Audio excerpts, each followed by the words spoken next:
Hey guys, ഇന്ന് നമ്മൾ പോകാൻ പോകുന്നത് മൈസൂർ സൂയിലേക്കാണ്.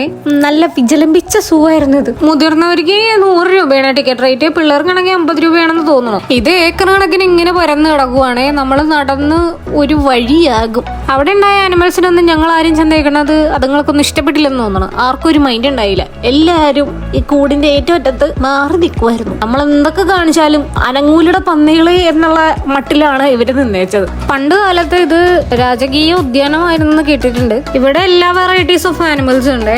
സിംഹങ്ങൾ ഉണ്ടായിരുന്നു, കടുവ ഉണ്ടായിരുന്നു, പിന്നെ ആന, ജിറാഫ്, കുരങ്ങന്മാര്, മുതലകള്, പലതരം പക്ഷികള്, അങ്ങനെ കുറെ വാസ്റ്റ് വെറൈറ്റീസ് ഓഫ് ആനിമൽസ് അവിടെ ഒരുമിച്ച് താമസിക്കുന്നുണ്ട്. മൈസൂർ വന്ന ആൾക്കാരാണെങ്കിൽ എന്തായാലും മസ്റ്റായിട്ട് ഈ സ്ഥലം വിസിറ്റ് ചെയ്യണമെന്ന് ഞാൻ പറയും. പ്രത്യേകിച്ച് കുട്ടികളൊക്കെ ഉള്ള ആൾക്കാരാണെങ്കിൽ അവർക്ക് ഭയങ്കരമായിട്ട് ഇഷ്ടപ്പെടും കേട്ടോ. കാരണം ഇത്രയും മൃഗങ്ങളും പക്ഷികളും എല്ലാം ഒരുമിച്ച് നമുക്ക് കാണുമ്പോൾ നമുക്ക് തന്നെ കൗതുകമായിരിക്കും. ഇനി ഇവിടെ ബാറ്ററി കാർ ഉണ്ട് കേട്ടോ, നമ്മൾക്ക് വേണമെങ്കിൽ അതിൽ പോകാം. അല്ലെങ്കിൽ നമ്മൾ നടന്ന് നമ്മുടെ പാട് വരും. ഇത്ര മാത്രം നമുക്ക് നടക്കാനുണ്ട്.